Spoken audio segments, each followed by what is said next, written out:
Nobody in Cinder Ridge, California could understand why 52-year-old Diane Osterman spent nearly every weekend that spring operating a rented mini-excavator on her own property, carving a second pond into a stretch of dry hillside pasture that already had one perfectly functional pond less than a quarter-mile away. Diane had lost her husband, Walt, to a sudden stroke 11 months earlier, and most of Cinder Ridge assumed the pond project was simply grief finding an outlet in physical labor, the kind of restless, slightly excessive undertaking a newly widowed person sometimes needs without it meaning much beyond that. They weren't entirely wrong about the grief. They were wrong about almost everything else. By the time an aggressive wildfire swept through the Cinder Ridge foothills that August, driven by dry wind and drought-stressed brush that hadn't seen meaningful rain in nearly 5 months, Diane's second pond wasn't a widow's strange project anymore. It was the only reliable water source close enough for fire crews to draft from as flames reached her property line, and it would end up protecting considerably more than just her own home. If stories about quiet resilience, careful preparation, and the surprising ways grief can sharpen a person's focus rather than dull it matter to you, this is exactly the kind of story we tell every week. Go ahead and hit subscribe so you don't miss the next one, and if this story moves you, tap that like button before you go. It genuinely helps this small channel find the people who care about stories like Diane's. Now let's find out why Diane really dug that second pond, and what it ended up saving. Cinder Ridge sits in the dry foothill country of Northern California, oak-studded grassland pressed up against increasingly fire-prone chaparral, the kind of landscape that had always carried fire risk but that recent years of extended drought had made considerably more dangerous. Diane and Walt had bought their 60-acre property 18 years earlier, running a small herd of goats and a modest hay operation while Walt worked as a rural fire district volunteer for nearly 2 decades, the kind of long, mostly uneventful service that had nonetheless given him an unusually thorough working knowledge of how wildfires actually moved through terrain like theirs, and what separated a property that survived a fire from one that didn't. Walt's death that previous September had been sudden, a stroke that took him within hours with no warning either of them had seen coming. Diane, 52 and suddenly alone on a property she'd always managed jointly, spent the following months doing what people in her position often do, working through the practical grief work of sorting a life partner's belongings and decisions while trying to keep the operation running in some recognizable form. What most of Cinder Ridge didn't know, because Walt had rarely talked about it outside his volunteer fire crew,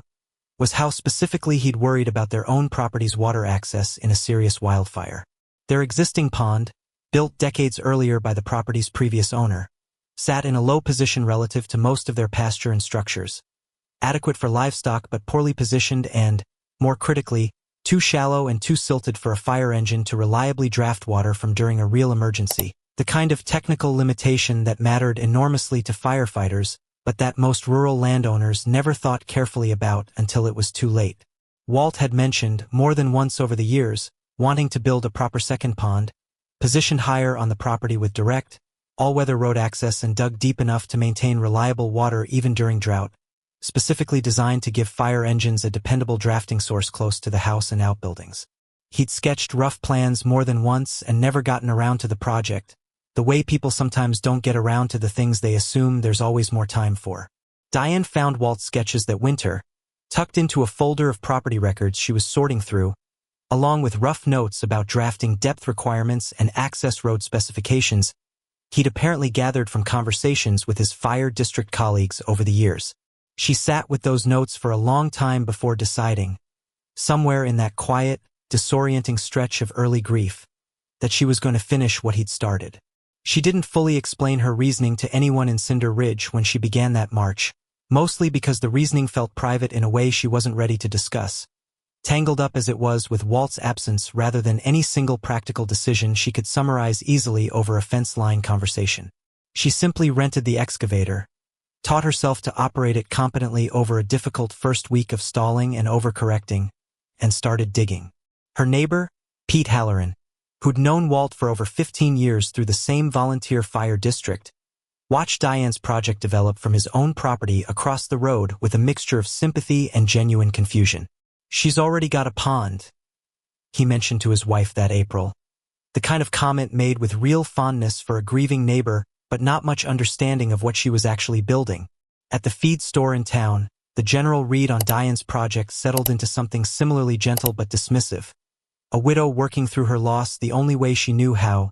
digging a hole that, as more than one person put it, nobody had asked her to dig. Diane didn't correct the assumption, mostly because she found the physical work genuinely useful for reasons that went beyond the pond itself, and because explaining Walt's unfinished fire safety plans to casual acquaintances felt like more emotional exposure than she wanted to manage that particular spring. She worked from his notes carefully, positioning the new pond on a stretch of higher ground close to a maintained gravel road that could support a loaded fire engine, and digging it to a depth specifically calculated, based on the numbers Walt had recorded, to maintain adequate water even through a dry California summer, deep enough that a standard drafting pump could reliably pull water without running the risk of sucking air or mud that would damage the equipment. She consulted, eventually, with a retired fire captain named Ruth Delgado who'd served alongside Walt for over a decade, and who Diane called that April specifically to confirm she was interpreting his notes correctly. Ruth walked the property with her, reviewed the pond's positioning and access road grade, and confirmed that Walt's plan, if properly executed, would create exactly the kind of reliable rural water source that made a genuine difference during wildland firefighting operations, where distance to a dependable drafting site could mean the difference between a defensible structure and a lost one. By June, the pond was complete,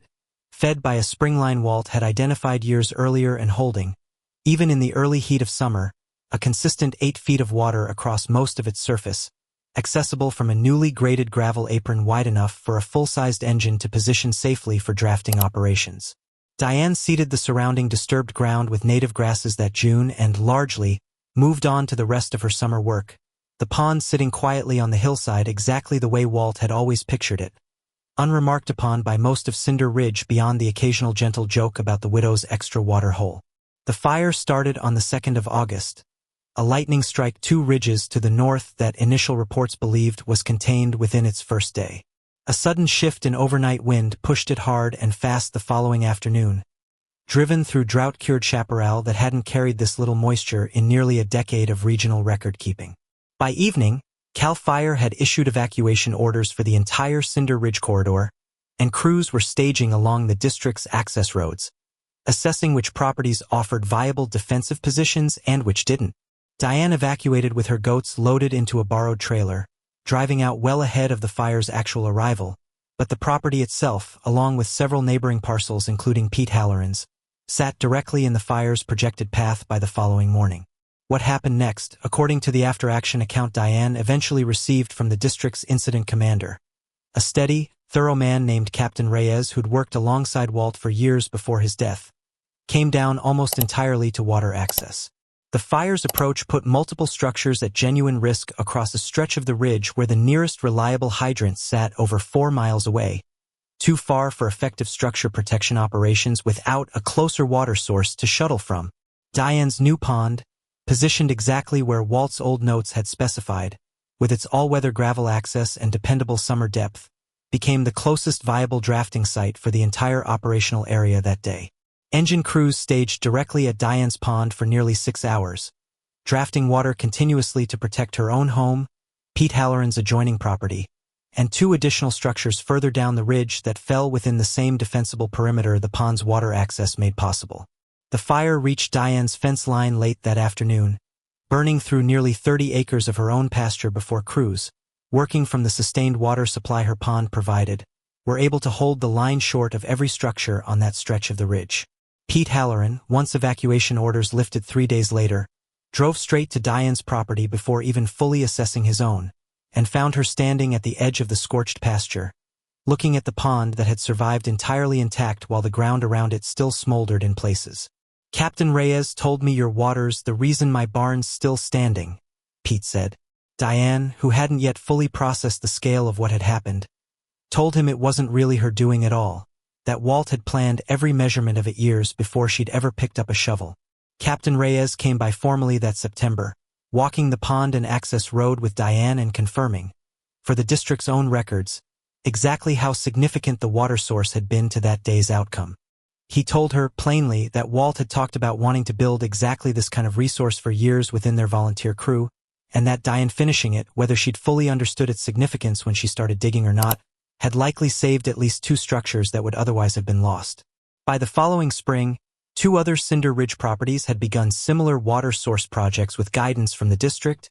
and Captain Reyes started including Diane's Pond as a case study in the district's community wildfire preparedness workshops,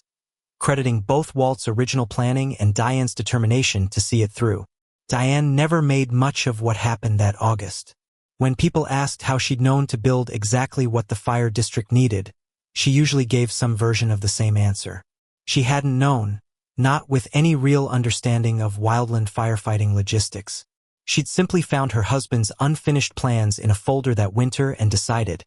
in the quiet, stubborn way grief sometimes moves a person, that she wasn't going to let something he'd cared about stay unfinished. There is a particular kind of love that finishes what someone else started, carrying forward a plan they never got the chance to complete themselves. Diane Osterman hadn't set out to protect an entire stretch of the Cinder Ridge foothills from wildfire. She'd set out, quietly and without much explanation to anyone around her, to give her husband's last unfinished project the ending he'd always intended for it. And in doing that patient, physical work through the hardest winter of her life, she built something that ended up protecting far more than either of them had ever imagined it would need to.